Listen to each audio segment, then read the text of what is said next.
자, 이제 마지막 세 번째 시간이네요. 우리가 문화에는 형식과 의미가 있다고 그랬죠. 그래서 형식이 어떤 의사전들의 아주 필수 불가결한 표현 방법이다 그랬어요. 그래서 어느 문화에든 들어가면 어떤 의미를 전달하기 위해서는 그 문화의 형식을 빌려야 되는데, 우리가 잘못된 형식을 가지고 갈 때 의미의 전달도 잘못될 수 있다를 생각해 보았습니다. 그래서 우리가 의미를 잘 전달하기 위해서는 문화적 형식을 잘 써야 된다고 그랬죠. 근데 그 형식이 어떤 나라든 다 동일한 것이 아니라 각 문화권마다 다를 수가 있다는 것이죠. 그래서 각 문화권에서 어떤 의미를 가지고 있는지를 잘 파악하지 못하고 의미를 썼을 때는 전혀 다른 의미로 전달될 수 있다는 것입니다. 복음도 마찬가지라고 그랬죠.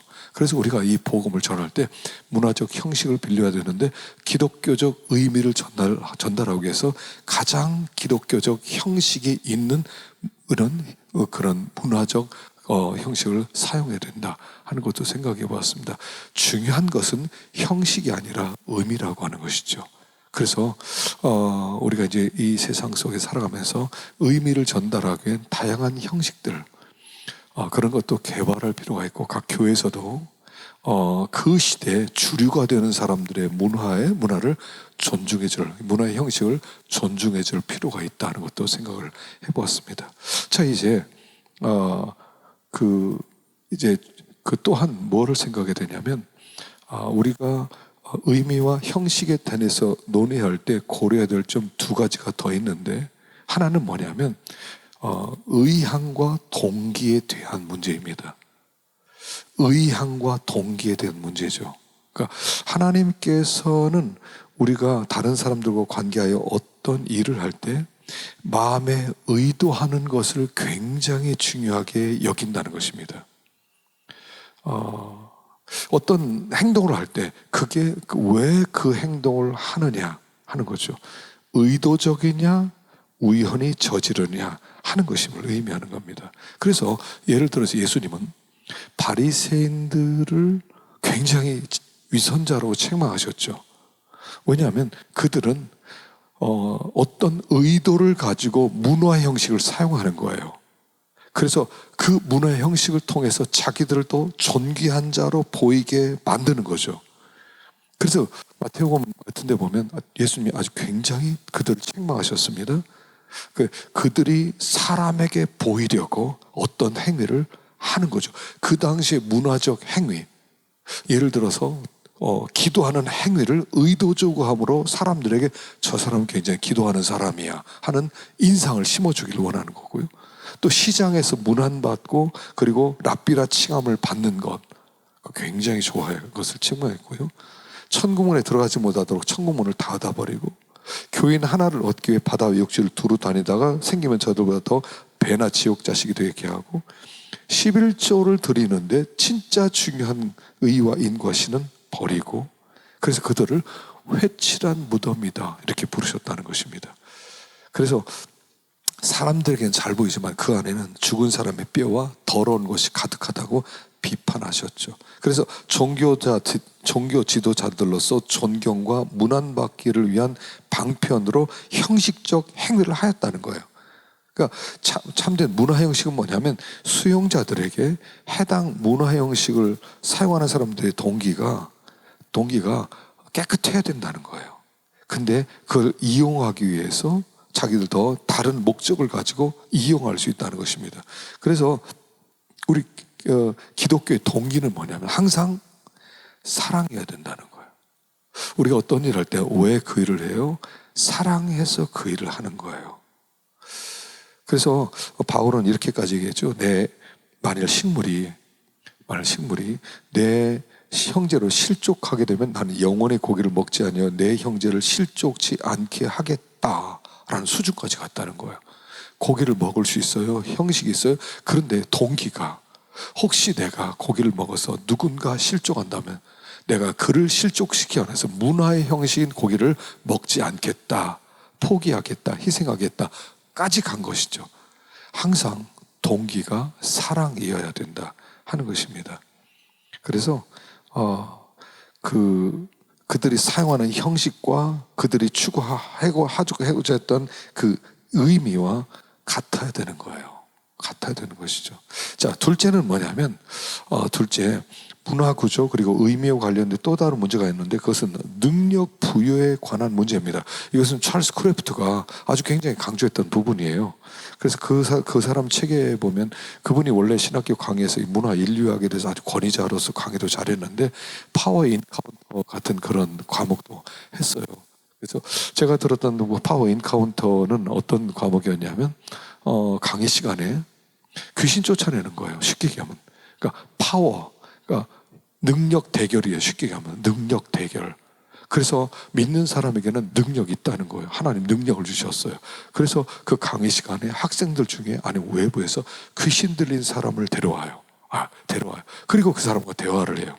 그래서 언제 너에게 귀신이 들어갔느냐? 왜 들어갔느냐? 그럼 이제 그 사람이 막 처음에는 이제 대화하다가 어떤 이런 파워 인카운트에서 한참 그 사람을 소개하는 건 너 누구냐 하면은 그때부터 막 목소리가 달라지고요. 눈빛이 막 달라져요. 나는 예전에 어떤 분이 했는데, 나는, 그때 집안에 무슨 일이 있었는데 그때 부모님이 이혼을 하고 나는 미움을 당하고 그때 내가 너무 낙심했을 때 귀신이 그때 낙심한 그 부분을 보고 내가 들어갔다. 이렇게 얘기도 하고요. 근데 이 사람 교회를 다녔어요. 그러면 이제 자꾸 좋은 얘기하면서 얘기합니다. 마귀야, 너는 여기 있을 곳이 없어. 이 사람 하나님의 백성이야. 너 나가야 돼. 너 무조건으로 들어가. 나가. 처음에 안 나간다고 그래요. 그래서 말씀으로 계속 명령을 내립니다. 그러면은 나중에 소리를 지르면서 떠나가는 이런 걸 수업 시간에 했다니까요.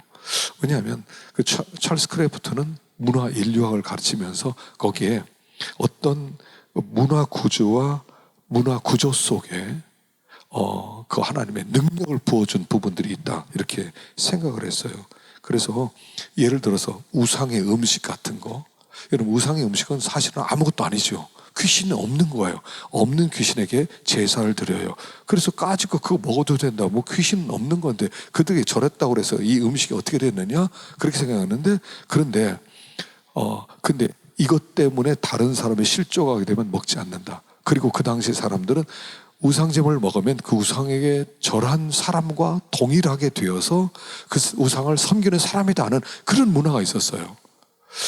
지금도 이제 두 가지죠. 우상제물, 제사 음식. 그러니까 제사 음식을 먹지 마라. 귀신에게 드렸다. 우리는 이렇게 배우고 가르쳤어요. 근데 정확하게 생각하면 귀신은 뭐예요? 우상 아무것도 아니에요. 만일 우리가요, 며칠 굶었어요. 이렇게 도망 다니다가 아니면 복음 때문에 피난 다니다가 어떤 집에 갔어요. 그래서 가보니까 우상 제물밖에 없어요. 그럼 먹어요, 안 먹어요? 먹을 수 있죠. 상관없어요. 괜찮아요. 우리 문화가 그래요. 근데 그 당시 사람들의 문화에는 우상 제물을 먹으면 우상에게 절하고 제사한 것과 똑같다 하는 문화가 있었어요. 그러니까 먹지 마라 이렇게 얘기했던 거예요. 그래서 그렇게 그 사람들이 이렇게 믿었어요. 그 음식에 귀신이 붙어 있다. 그 음식은 귀신에게 드려졌기 때문에 저주받은 거다. 근데 그걸 바울이 인정을 해요. 예를 들어서 부적. 여러분 부적은 어떻습니까? 부적 종이 한 장이에요. 거기다 그림 이상한 글씨 써놓은 거예요. 아무것도 아니에요. 그거 뭐 있습니까? 그런데 그걸 사람들은 거기에 귀신이 있다고 생각해요. 더러운 신이 거기에 붙어 있다고 생각해요. 그러면 우리가 이거 별거 아니야. 하지 말라는 거예요. 하나님이 우리에게 예를 들어서 그 바울입니까? 베드로입니까? 바울이죠. 바울의 앞치마, 천막을 만들 때 앞치마를 둘렀죠. 그 앞치마 그림자라도 그가 지나간 병이 낫다는 거예요. 하나님은 앞치마에도 하나님 능력을 주셨다는 거예요. 우리는 지금 어떤 면에서 사실은요, 개혁주의, 그럼 다 그 무당이잖아요. 근데 이게 오랫동안 기독교적 전통에서는 어떤 물건 자체도 하나님께서 축복한 물건이 있다는 거예요. 기름 부음이 있는 거예요.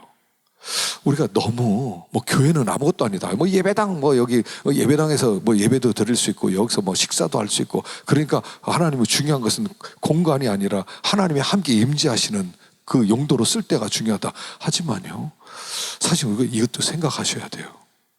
예배당 그랬을 때는 여기에 우리가 매주 모여서 하나님의 임재를 체험하고 여기서 예배를 드립니다. 그럼 이 공간 아무것도 아닙니까? 전 그렇게 생각지는 않아요. 그 예배당 자체. 그래서 뭐 성전이냐 예배당이냐 그걸 가지고 싸우지 마. 그런 걸로 쓸데없이. 이거 매일 모여서 예배드리고 수요일날 예배드리고 금요일날 기도해야 하고 부르짖고, 그러면 여기에 공간 속에 하나님이 함께 하시지. 물론 우리가 없을 때 뭐 하나님 여기 교회 지키는 그런 분은 아니지만 성전이라고 불러도 돼요. 왜 성전이라고 부르면 안 돼?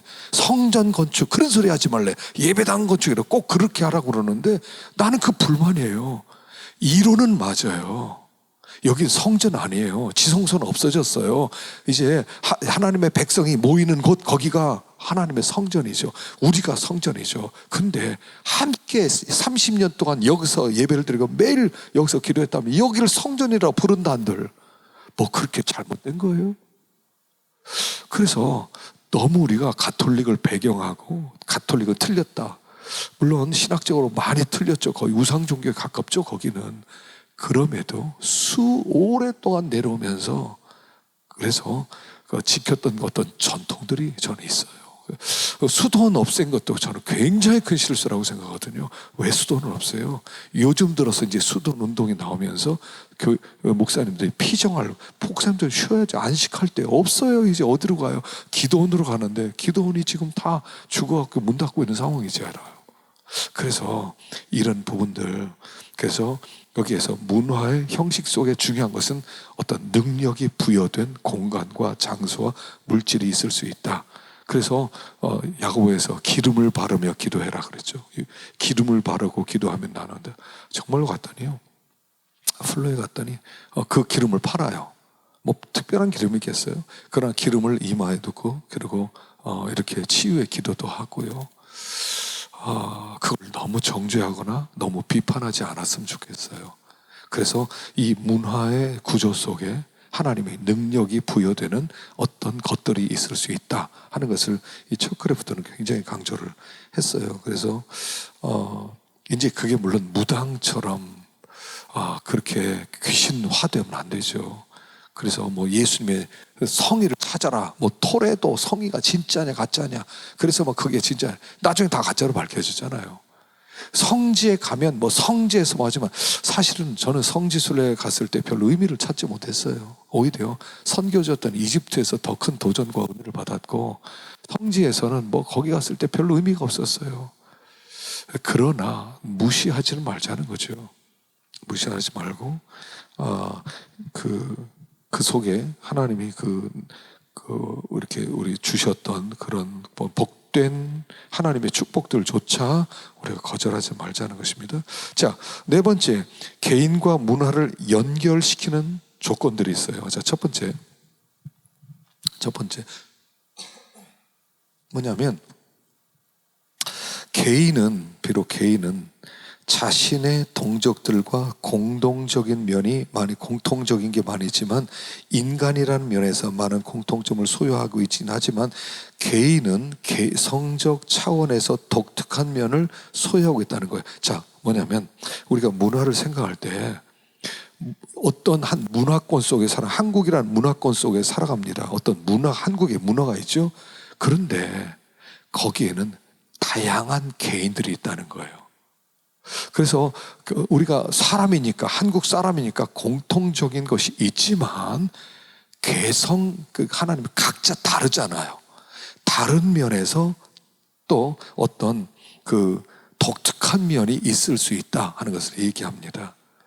자, 그래서 예를 들어서 개인으로서 변하지 않은 삶의 조건이 있죠. 한국 사람의 피, 한국 사람의 이런 나라, 뭐 이런 것들, 그런 것들은 뭐 다 똑같아요. 그러나 어떤 개인들이 복사할 수 없는 불가능한 조건도 있다는 거예요. 기존 사회에 속한 개인들이 무리를 지어서 계층을 형성하는 경향이 있음에도 불구하고 동일한 계층 속에도 다양성이 있다는 거예요. 그래서 여러분 표를 한번 보십시다. 이 표가 나와 있는데 이 표가 모든 것을 다 얘기해요. 자, 보이십니까?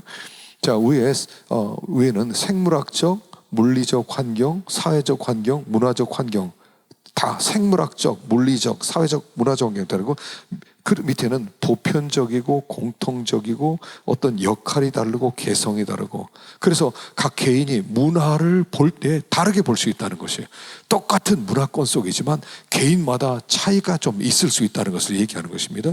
그래서 예를 들어서 이제 보편적으로 볼 때 생물학적으로 여기 탄생하고 죽고 또 줄이고 또 갈증이 있고 배설하고, 이거 똑같죠. 사람이니까 생물학적으로 모든 사람이 보편적으로 가지고 있는 거죠. 뭐 주어진 어떤 모든 것에 관계없이 탄생하고 죽고 배고프고 목마르고 그 다음에 배설하고, 이런 것들은 다 동일한 거예요, 문화권 속에서. 두 번째, 공동체 차원에서 특정인이 그 소속된 인종, 또 그가 살고 있는 지역의 기후, 또 지리적 실체, 그리고 문화 전통, 그런 요인이 존재하는 거예요. 이거는 내가 자의적으로 선택한 게 아니에요. 이런 해당 문화의 생활에서 이 모든 것들이 그 공동체에 있으면 그냥 어떤 인종적으로 가지고 있는 한국 사람의 그 영양 상태, 토착 질병, 뭐 이런 것들이 다 공통적으로 있는 거라는 거예요, 생물학적으로는. 또 역할에 볼 때, 역할에 대해 생각해 볼 때 남성이든 여성이든 모든 사회는 역할이란 측면에서 구별이 있죠. 남성의 역할, 여성의 역할이 다릅니다.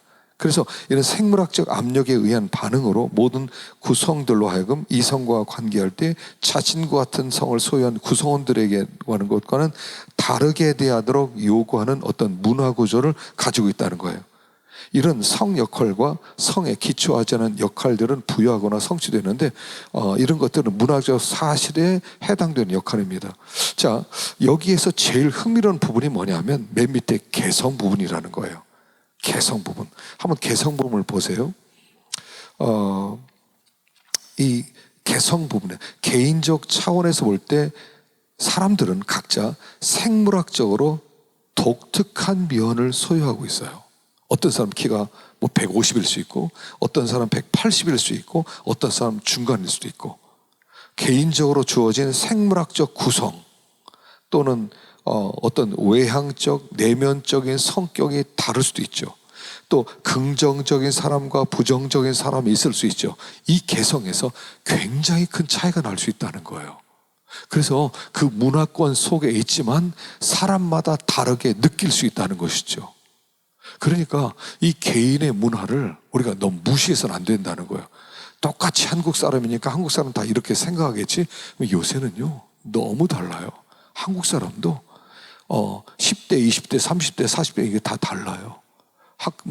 그리고 그 한국에서 태어난 사람이 있고, 또는 다문화권에서 온 사람이 있고, 또 그리고 외국에서 공부하다 온 사람과 다양하게 달라요. 그래서 이 개성으로 볼 때 굉장히 다른 부분이 있을 수 있다는 겁니다. 자, 물리적 환경 아래서도 모든 사람은 일련의 독특한 일과 사건들을 경험할 수 있다는 거예요. 여러분, 사람들이 살아가면서요 아주 다양한 환경이 있어요. 어떤 사람은 번개를 맞은 사람이 있어요. 자, 번개를 맞았는데 살아있어요. 그러면 그 사람은 번개를 맞고도 살아남은 사람은 그 번개를 맞기 이전과 같은 사람일 수가 없어요. 어떤 환경을 겪은다면 그는 달라져요. 문화를 볼 때 다르게 보고 다르게 해석할 수 있다 하는 것이죠. 발이 부러져 본 사람은요, 발 부러진 사람을 만나면 공감대를 느끼는 거예요. 아, 그랬었지. 군대 갔다 온 사람, 남자들은요 군대 얘기 많이 하잖아요. 군대 갔다 온 사람과 군대 갔다 않은 사람은 아주 달라요. 군대 갔다 온 사람은 금방 유대감을 느껴요. 군대 갔다 왔냐? 저는 이제 ROTC를 했거든요. ROTC 그러면 왠지 그렇게 친해지는 거예요. 아, 군생활 어디서 했냐? 아, 옛날에 학교 다니면서 훈련 어떻게 받았냐? 이게 금방 친해지는 거예요. 유대감이 있어요.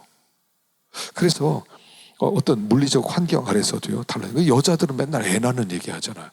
애 낳을 때, 내가 애 낳을 때 애가 몇 킬로였는데 죽었다 살아났지. 두 번째 날까 안 할까다 또 두 번째를 낳지, 이렇게 얘기를 하죠. 그래서 어떤 것을 경험한 사람과 경험하지 않은 사람은 굉장히 다른 거죠, 문화적으로. 그래서 그 동일한 사회 속에 남자들이 가지고 있는 생각과 여자들이 가지고 있는 생각은 굉장히 다를 수가 있다는 것이에요. 또 사회적인 사건도 있죠. 사회적으로 부모님이 일찍 세상을 떠났다. 또는 내가 입양되었다.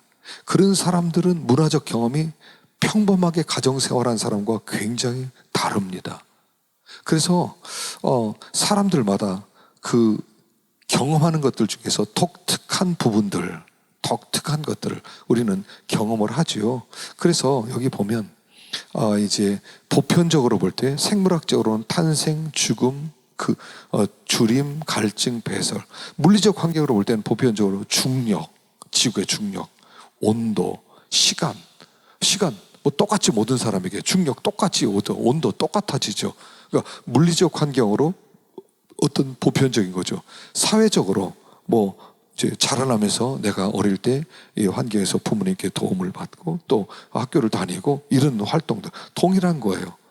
그리고 상징, 근친상간과 그룹, 내 부인의 살인 금지에 대한 금기. 그러니까 그 문화 속에서 이거는 금기 시대 하는 것도 모든 사람에게는 문화적으로 똑같은 거예요. 그런 면에서는 보편적이라는 거죠. 공통적인 것은 인종적 특징, 아까도 얘기했지만 영양 상태, 토착 질병들. 뭐 예를 들어서 감기가 막 돌아요. 그럴 땐 감기 막 그게 걸리는 거예요. 그 사회 속에 있으면. 옛날에 아폴로 눈병. 그러면요, 아폴로 눈병, 제가 부대에 있을 때 아폴로 눈병이 도니까요, 부대 500명 중에 300명이 아폴로 눈병에 걸리더라고요. 그래서 300명이 격리도 있었어요. 공통적으로 기후, 지형학, 자연환경, 한국이란 이 반도, 삼면의 바다, 산이 많고 그 다음에 이렇게 그 나무가 많고 이런 나라에 산다는 것은 공통적이죠. 나라의 크기, 밀도, 인구, 분포 이런 것들이요 다 공통적이에요. 나라의 크기, 뭐 어떤 사람이 나라가 크고 작고 인구 밀도가 어떤 사람은 뭐 많고 적고 이렇지 않습니다. 전통이나 행동과 예의, 범절, 기술, 지식들 다 공통적인 거예요. 자, 역할에 있어서요, 생물학적으로는 나이 차이, 성별, 카스트. 자, 나이 차이가 이게 나이 차이에 따라 역할이 달라져요. 10살과 20살과 30살의 나이 차이가 다르죠. 성별, 남자냐 여자냐, 요새는 제3의 성이 있다고 그러죠. 헷갈리는 성, 그러죠. 헷갈린다는 거예요. 남자인지 여자인지. 그 역할에 따라서 물론 남자와 여자에 대해서 또 역할이 달라지는 거죠. 카스트 제도 같은 거는요, 이제 인도에 있는 건데 그 신분 차이에 따라서 역할이 달라지고요. 또 물리적 환경에서 물질에 대한 다양한 접근, 어떤 물리적으로 어떤 물질에 대해서 다양한 접근할 수가 있다는 거죠. 또는 사회적으로 파벌, 주변 인물. 자, 내 주변에 있는 인물들에 의해서 사람은 달라질 수 있어요. 또 내가 어느 그룹에 속해 있었느냐. 예를 들어서 금수저, 흙수저 있죠. 금수저, 부자들끼리 놀아요. 흙수저, 가난한 사람들끼리 놀아요. 뭐 학원을 다니더라도 아주 부자들이 있는 그런 그룹에 들어가서 영어 공부를 하고 수학 공부를 할 수 있어요. 그런 사람들이 그런 모임 또 달라지죠. 또 문화적으로 볼 때 다양한 문화적 역할들이 있어요. 문화 속에서 뭐 예를 들어서 내가 문화적으로 뭐 수영을 배운다, 아니면 피아노를 배운다, 아니면 그림을 배운다, 아니면 내가 무슨 운동을 배운다. 거기에 따라서 또 달라질 수 있죠. 또 개성적인 면에서 이렇게 달라질 수가 있다는 거예요. 그래서 우리는요, 모든 사람에게 동일하게 모든 사람을 대우해서는 안 된다는 거예요. 그래서 우리가 이제 결론적으로 볼 때 기본적으로 인류학은 그룹에 대해서 언급하는데 사회 문화적 역동성이라는 측면에서 나타나는 개인의 중요성에 대해서 우리는 알아야 된다는 거예요. 이 인류학에서는 그냥 개인은 없고 그룹만 있다라고 하지 않고 개인의 중요성을 언급하고 있다는 거예요. 그러니까 우리가 어떤 사회로 들어가서 우리가 사람을 만날 때 개인으로 만나는 거예요. 어떤 문화 형식 속에 있지만 그 문화 형식 속에 모든 사람이 똑같이 느끼는 것은 아니라는 거예요. 동일하게 느끼는 게 아니라 다르게 느낄 수 있다는 거예요. 그래서 우리가 개인과 그룹 간의 끊임없는 상호작용, 그래서 그 그룹 내부의 어떤 개인과 또는 문화 구조 간의 끊임없는 상호작용을 해야 된다는 거죠. 그러니까 우리가 이게 목회도 똑같아요. 이 목회가 중요한 게 뭐냐면 우리가 목회하면서 사람을 개인적으로 개인으로 생각해야 돼요. 근데 그룹만 생각해요. 개인이 없어지면 안 돼요. 그래서 성경에 지극히 작은 자 하나에게 한 것이 나에게 한 것이니라. 지극히 작은 자 하나하나씩 사람을 대하라는 거죠. 왜냐하면 그들은 문화 속에서 각각 다른 경험을 하는 사람들이라서 우리가 그들과 이 그룹이라고 하는 문화 속에서 그 사람을 대하지만 하나하나를 따로 상대해 줄 때 그때 비로소 그 올바른 관계를 맺을 수 있다 하는 것입니다.